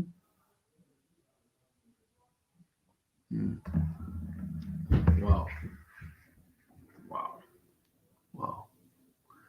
So, mm, let me ask you this now. Since that Christian Pulisic is injured now, so we don't know the kind of length of injury he has, how long it's gonna take him, and what kind of injury does he have, and everything. So, do you think we need another wing? And Pedro and Willian are already going. So, do you think we need another winger to cover up, or we good in the wing position, or do we need someone that can just cover up for upcoming season because we don't know how long this injury is gonna be for Christian Pulisic? Honestly, we actually do need a winger. I can't even believe I'm saying this at this point, but William may be a cheaper option. Just giving him maybe a 2-year contract, it may actually be a cheaper option to signing a new player. Mm-hmm. Because Hudson Odoi, in my opinion, is not even good enough for a backup. He's not even good enough for a backup. And I don't know, but then again, there's still a couple of months to go before the new season begins. Mm-hmm. Because we don't know how long the injury of Christian Pulisic is, so we can't really say how long the injury is. That's why I brought it up. Like, do we really need to buy a new winger at the moment, or we just have to chill pill about a little bit of the one we have at the moment? You said? I said that's why I said we don't know how long the injury of Christian Pulisic is, how long his injury is. So that's what I'm saying. Do we really need an emergency, what's called winger, or we just have to take a chill pill about getting a winger at the moment? Well, the good thing about it is the transfer window just started, just open. So Chelsea, Mm-hmm. um, you know, has the time to make that decision. They have the time to um, review his injury. They have the time to find out how long it will last. The injury will potentially last, and Mm-hmm. then make that decision. Maybe by Monday we would know what the decision or how long it will last. Mm-hmm. Hmm. That's good. Hmm. Hmm. So my next question to you is my next question to you now is, since we don't have the Ballon d'Or for this year counting, and also let me just say, let me put it this way: if PSG wins the Champions League now, hmm, where do you rank Kylian Mbappe and Neymar ahead? Who do you rank? Who those both two players?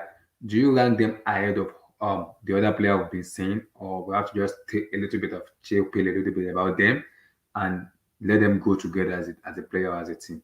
So where do you put both players? You said I said if PSG wins the, let's say the PSG wins the what's called Champions the, League. no. So where do you rank Kylian Mbappe and Neymar? Oh, of course, Kylian Mbappe. It's not even about name. Honestly, any team that wins the Champions League this season, especially if it's a team that hasn't gone close Mm-hmm. in the past couple of seasons, Mm-hmm. I'll just consider them lucky. You know, lucky because the format has changed and it turned out to suit them and work in their favor. Mm-hmm. And because changing it's very significant when you talk about um, the competition being moved from two leg tie. We understand what the away goal difference does. Mm-hmm. It's very very significant, and maybe for the case of Mbappe, because of how much he has won with his country and how much we've seen his impact to a title winning team, Mm-hmm. I think it will only be fair to give him credit where credit is due at the end of the day. But it's still a long shot. There are other big teams in the competition, and it could go either way. There's still Juventus. Let's not forget, Juventus are still in the competition. Real Madrid, of course, Manchester City, Atletico Madrid is still in the competition. Bayern Munich is also still in the competition. What are the odds that of all teams to win it with PSG? Do they actually have the arsenal, the armor in terms of players that could win it? I don't think so. I don't think they do. I'll pick Bayern Munich over them anytime, any day. Okay. Wow. It's tough to ask, but it's huge. Wow. So I think I'm gonna go with this now. So I don't know about your thought. I'm gonna go with this. What does Okay, let me put it this way. How do you rate Pierre-Emerick Aubameyang himself? Because we know how good of a player he is, but how do you rate Pierre-Emerick Aubameyang? How do you rate him?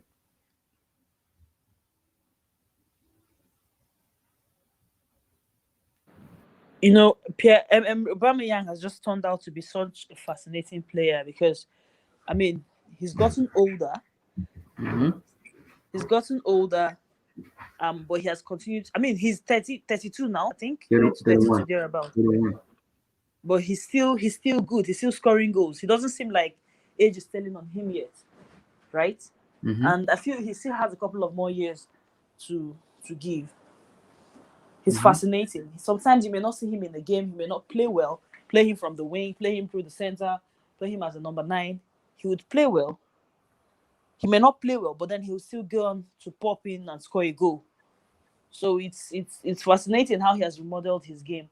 Now it's not just about pace. There was a time when he was at Dortmund, we used to talk about him being all about space and nothing more. But now it's not just about pace. His positioning, his physicality, he has done a whole lot to remodel his game and to keep banging in the goals. Wow. So where do you rate him in Premier League? Let me say in terms of EPL, Aguero, Harry Kane, all these kind of good strikers. Where do you put Pierre-Emerick Aubameyang? Where do I rate Aubameyang? Yeah, in terms of EPL, ahead of like let me say Aguero, Harry Kane. No. It's been just 3 years. It's been. I think it's too soon to do that, and to be unfair to other strikers. I mean, the short time he has been there, he has delivered, yes, but delivery for the side also impacts. Scoring as an individual also has to do with how much you've delivered to your side and how much trophies you've delivered to your side. So the two go hand in glove. So we need to wait a little bit for that. I mean, he has won another FA Cup. I think this will be the second FA Cup he's winning with the side. So it's significant. And he was very, very, what do I call it? He was very much at the center of it, scoring the brace against Manchester City in the semi-final, and then going on to score against Chelsea, win a penalty, and then to score against Chelsea in the final. Very, very, very impressive and significant. Wow. So let me put it this way.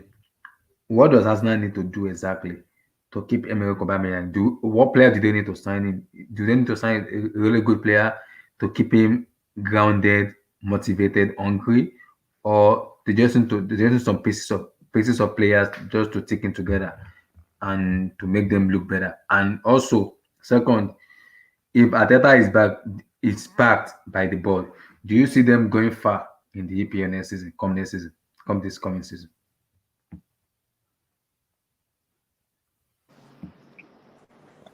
Hello? Yeah, can you hear me?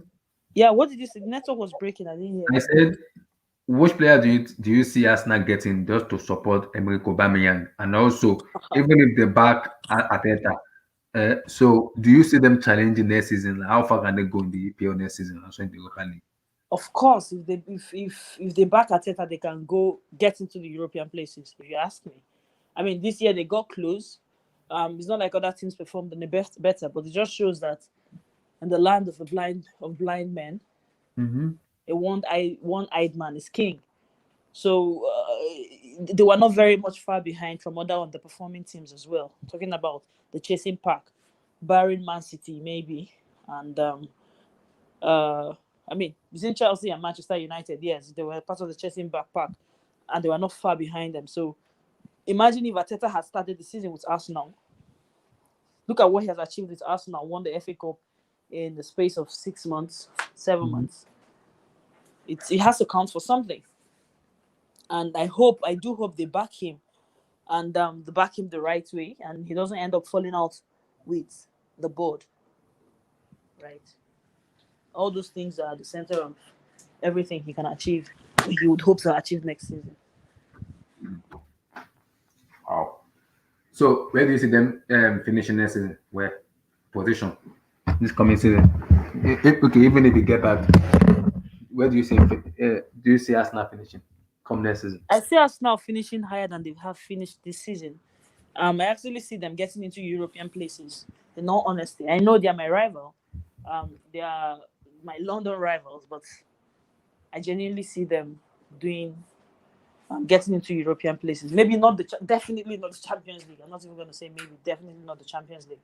But I expect the club to support him, back him, and he'll build up just as club has done, and as I expect Chelsea to do for Lampard. Wow. But you said something. You said them left not in the Champions League. Why are you so confident that they won't make it to the Champions League? Why? Because there are other teams that look more better equipped to make it to the Champions League. Other teams, not just other teams, other clubs. Because Red Devil was actually right when he said that Arsenal defense, surprisingly, the same Arsenal defense that got that has David Luiz at the center of it, the same David Luiz that we got rid of, and we talk about him being, good riddance to, yada yada yada. Somehow he's managed to strengthen the Arsenal defense, even though with occasional mistakes here and there. But at the end of the day, Arsenal is stronger defensively. They've considered less goals than Chelsea, especially in the at the turn of the year, calendar year. So it's very significant, and I expect them to build on that going into next season and make it to the continental places. Wow. Hmm. Good. So for Arsenal winning the FA Cup now, so do they now what momentum would they have going into the new season? So for Arsenal winning the FA Cup now, so do they kind of build the momentum into coming next season, or we just have to a little bit chill, feel a little bit about them, just too early? Because I believe they need a lot of players for them to play together. They still need some recruitment in some key areas, but winning the FA Cup now is a positive for them. So now the positivity about around them is how will they go on after winning the FA Cup into the upcoming season? It's down to Stan Kroenke. Remember in 2017, Arsenal won the FA Cup. Mhm. Now, did they make them back the manager to spend all the money? No. Yes, they managed to get in at some point, get Aubameyang, but they had to get rid of certain players like Giroud that went on to do good for Chelsea. So, you know, we'll wait and see. Even up until now, the transfer window has opened, and the season will start shortly. Yet, we've not heard much about rumors, of certain players or at least big players, key players being linked to Arsenal. There's some players being linked to them is Thomas Partey, but they say they don't want to pay the 50 million release clause for him. That's why they won't buy him. They don't want to buy him. Yeah, but the problem is, that story should also tell you something about Arsenal.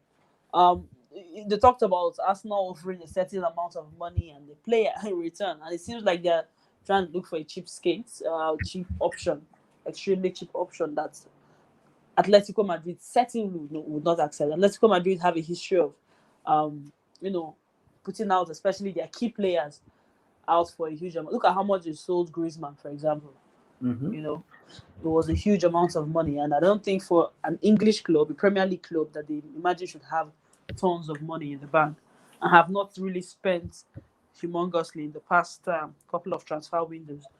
I don't think Atletico Madrid will let go of a key asset like Thomas Partey for just an exchange of a player and £20 million. Mm. Wow. Wow. So I think my next question to you now before the final one is we lose the FA Cup now. So now what's the way forward for Chelsea now? What's the way forward? Do we just get ourselves let down or we just have to move forward? What's the way forward? Well, of course, as Lampard always likes to say, you can't just keep saying that. When you lose a game, you can't wait to play the next game to, to right the wrongs of the last game you did. Unfortunately, in this case, that's very, very bleak for Chelsea because the next game is against, and the last game of the season is against Bayern. Bayern already have a 3-goal advantage against Chelsea. That game is more or less uh, lost Mm-hmm. by Chelsea, and so that might not exactly be the right game to be looking forward to. But what I sense, especially from with the substitutions Lampard made, Mm-hmm. I can what hear you. what I what I sense with the substitutions Lampard made, bringing on the young stars, Odoi, Loftus Cheek, and even Barkley at some point. It seemed like a game like he had just given up. He just wanted to give every other person a run out before the end of the season, Mm-hmm. right? Mm-hmm. That's exactly what I sense, and I actually won't be surprised if he has given up and is now just looking forward to the next season. That's all. I won't be surprised with that. Wow. So in terms of the Yeah. players, the mentality of the players and everything now, how would they kind of reshuffle themselves after losing the FA Cup, after Oh well, this won't be the first time they are losing the FA Cup. That's why they should have won it in the first place. You get to exactly. the final and you should prepare yourself for the chance of actually losing it. Anything can happen. It's win or lose. Just one team has to win. Mm-hmm. So it's that's why they are profit. This won't be the first game they're losing. They should have known better at this stage, at this level. But then again, go back, relax, and there have been World Cup finals, there have been Champions League finals, major competition Mm-hmm. finals, and always has to be a loser. Some Mm-hmm. of them have experienced it in the past, so it shouldn't be a new thing. We go Exactly. again. That's what they say. Yeah, next Mm. season, the first But goal, the ultimate goal, or the first goal that the team had ahead of this season, I think, according to Cesar Spilicueta, was for them not the meeting Lampard actually had with them was for them not to lose sight of Chelsea standards, even though it was a transitional stage.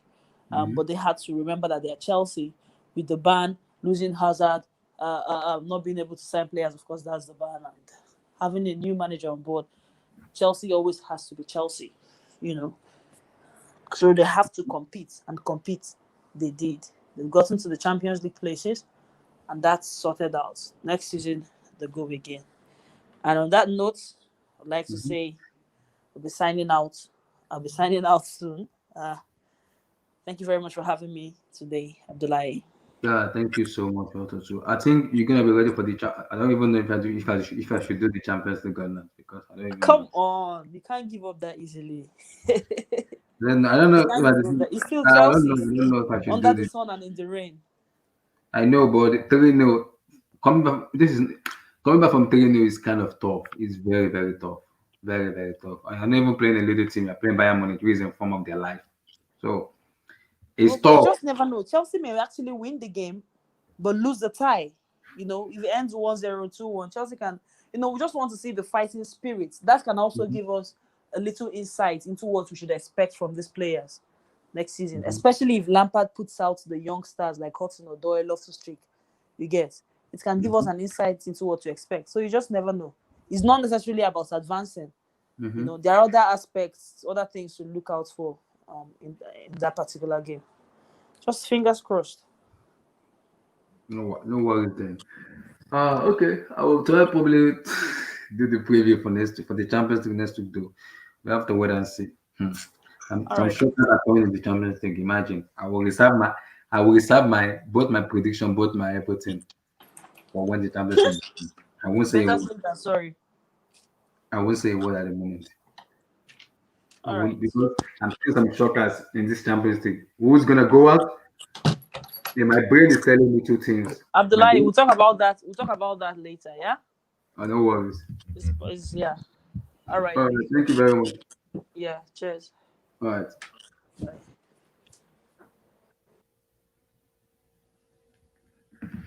So guys, we're done for today for the FA Cup final, guys. We're done. It was a little bit difficult. I know we lost, but we just have to move on, plan for the future, for the coming season and everything. It's tough to take losing the final, wow, to Arsenal, to the London rivals. But do we have any choice? We don't have any that much choice, but we lost. But what do we do? We have nothing much to do. We just have to let it go and like sing the likes of Drogba and that kind of players doesn't have that kind of we don't have that kind of players in the team anymore. We just have to let things go the way it is. I know it's tough being a Chelsea fan. It's very tough, very tough being a Chelsea fan. It's very tough being a Chelsea fan. But the but is let it flow the way it should flow. Let it flow the way it should flow. I understand it's been tough. You lose to Arsenal is very tough, very difficult. Hmm? But we will let it flow and let's let it go and understand the perspective of how this is gonna be. I think this coming new season is gonna be very better than this coming season because despite the pandemic, Hazard we losing Hazard and everything, we still give it a fight. It was a huge fight. It was a huge one, and I believe and I know the players will learn from that. They will surely learn from it because it was tough to take from the referee decision and everything. It was really tough to take. But I think we let it go. We just let it go. It happens, but we surely let it go. So I think, guys, I say for the Champions League preview for this week. Peace out, guys. Stay safe and stay blessed, guys. Peace out.